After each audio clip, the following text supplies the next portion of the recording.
Peace be with you. Those who've been following me for a long time know that I put a great stress on who Jesus is, and that we tended to reduce Jesus to one ethical teacher among many, right? So I've complained about that for years, the reduction of Jesus simply to the level of a great teacher.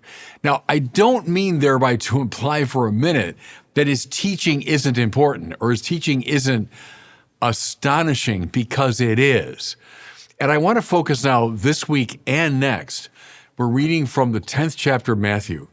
Matthew, 5, 6, 7 is the Sermon on the Mount. Chapter 10 is Jesus speaking to his disciples as he's kind of commissioning them to go on mission. And so we get this wonderful instruction in the spiritual life. And what we hear, as I say, is astonishing. It'll change your life if this teaching of Jesus really sinks in.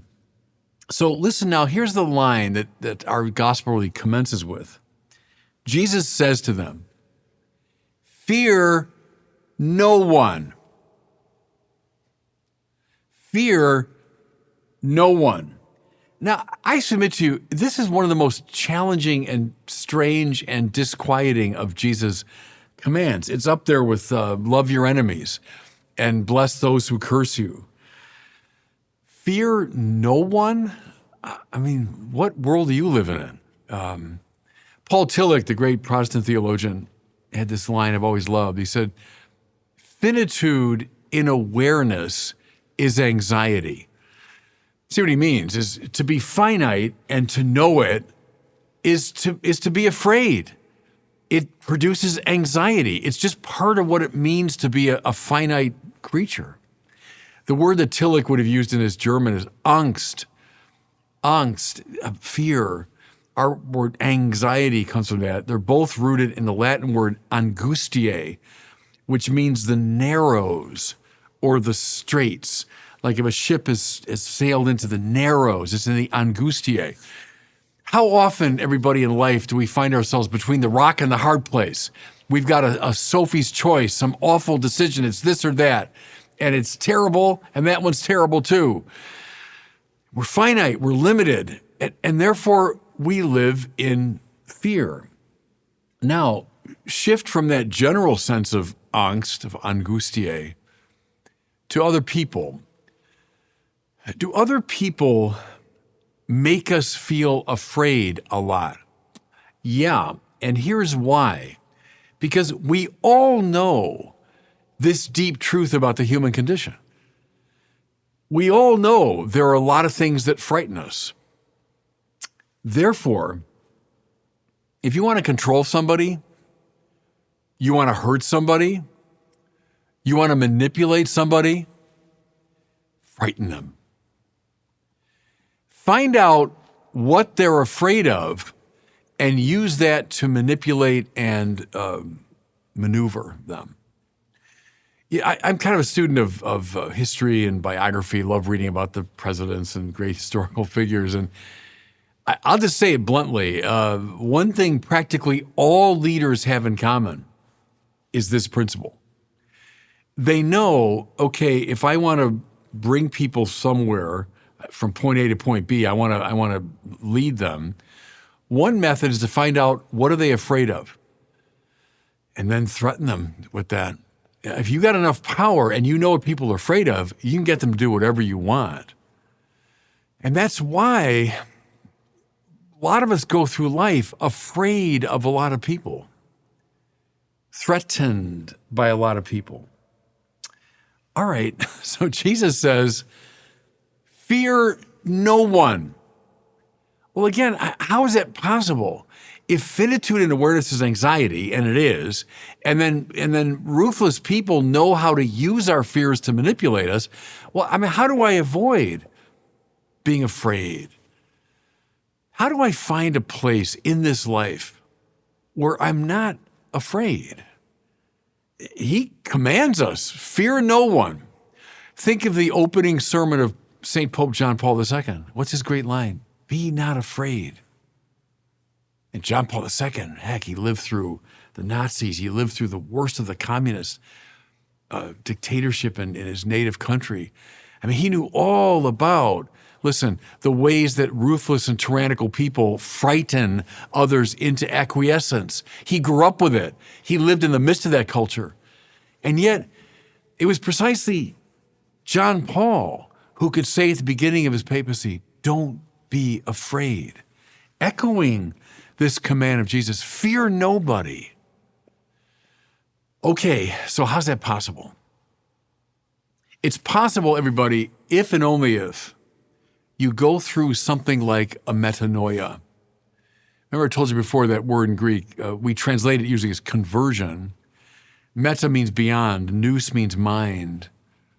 Metanoia means go beyond the mind you have. Change your way of thinking and seeing. Can I suggest change the fundamental attitude of your life? Now, what do I mean? Well, in terms of this gospel, it means transitioning from a preoccupation with the body to a preoccupation with the soul. Look at all the things I've been talking about, the things that frighten us. I'm afraid of losing comfort. I'm afraid of losing peace. I'm afraid of losing my health. I'm afraid of pain. I'm afraid of, look, all these things that affect me at the level of the body. And that's exactly what ruthless and tyrannical people use to manipulate us. Our fears of these bodily pains. But what if you made a transition? What if you underwent a metanoia? And now the center of your life is not your body and its preoccupations, but the soul. Now, what's the soul? Let's call it that dimension of you that connects you to God. That eternal dimension of you. That new and deeper center that links you to the power that is here and now creating the universe. Oh, think now, Teresa of Avila, live in the interior castle. It's the same idea. See, move from the kind of dangerous, superficial side of your life to this deep place in the center where you live in communion with God. From that central place, you can look at the body and all of its successes and failures and preoccupations and fears with a certain detachment, because you found a place of peace beyond the fears associated with the body. See, we're talking here, everybody, about one of the most fundamental moves in the spiritual life. The only one that can say, I'm not afraid of anybody, is someone who's moved from the surface to the depth. Now, make this more concrete. Think of someone like St. Thomas More, a hero of mine.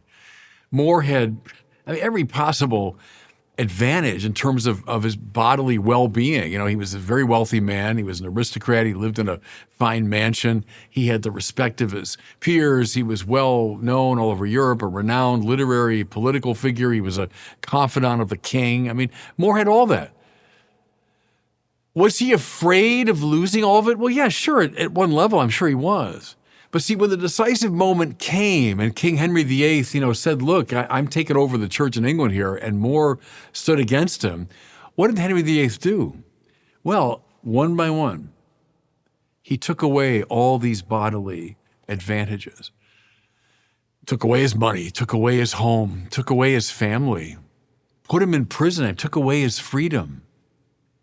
At the end of the day, he took away his life. But More, standing on the scaffold, could say, I die the king's good servant, but God's first. See, where was he standing? I don't mean the scaffold, I mean standing spiritually to make a statement like that. He had to have made this transition from the body to the soul.